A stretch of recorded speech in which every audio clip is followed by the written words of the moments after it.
এই বাস জিনিসটা হচ্ছে একটা হাওয়ার একটা জিনিস।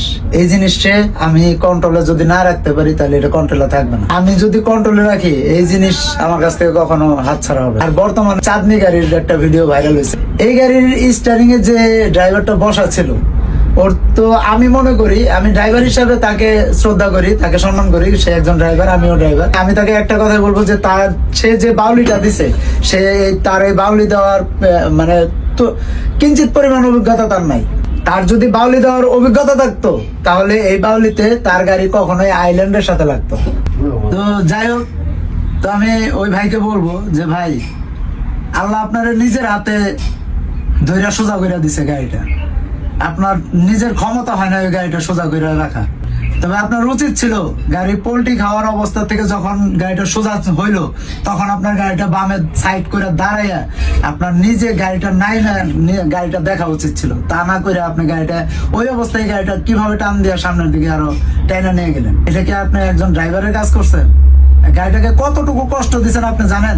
এই যান্ত্রিক গাড়িটা আপনার ইশারায় চলবে, আপনি ওর ইশারায় চলবেন না। আপনি এই গাড়িটারে যতটুকু কষ্ট দিচ্ছেন সেই কষ্টের অনুপাতে সেই শাস্তিটা আপনার পাওয়া উচিত ছিল। কিন্তু আপনি একা থাকলে আমি খুশি হতাম, কিন্তু আপনি আরো বাস লাভার যারা ছিল তাদের মধ্যে তাদের উস্কানির কারণে যদি আপনি এই কাজটা করে থাকেন তাহলে আপনার সবচেয়ে বড় বেকুব।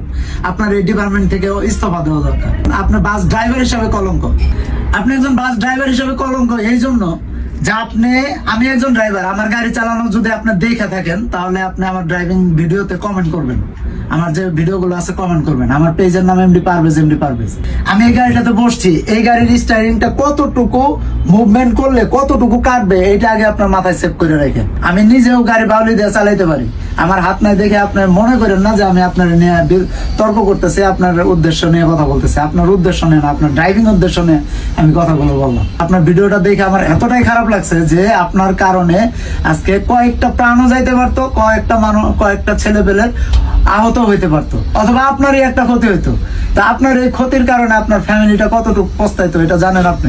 বাস লাভিং এ যদি পরবর্তীতে কোনোদিন ট্যুরে জানো, কখনো কোনো ছেলের কথায় কিংবা বাস লাভারদের কথায় আপনার নিজের ওয়েটটা আপনি নষ্ট করেন না।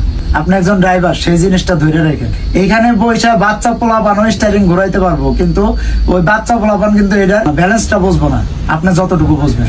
আমার কথাগুলো হয়তো আপনার খারাপ লাগতে পারে ভাই, তো আমি বললাম জাস্ট আপনার এই পাগলামিটা মানে উদ্দেশ্য করে আপনি যে পাগলামিটা করতে চাইছিলেন এটা পাগলামি হয় না ভাই। তো যাই হোক, আল্লাহ আপনারে সুস্থ রাখুক, সবসময় ভালো রাখুক, আপনি ভালোভাবে গাড়ি চালান, এই দোয়া রাখি আপনার জন্য।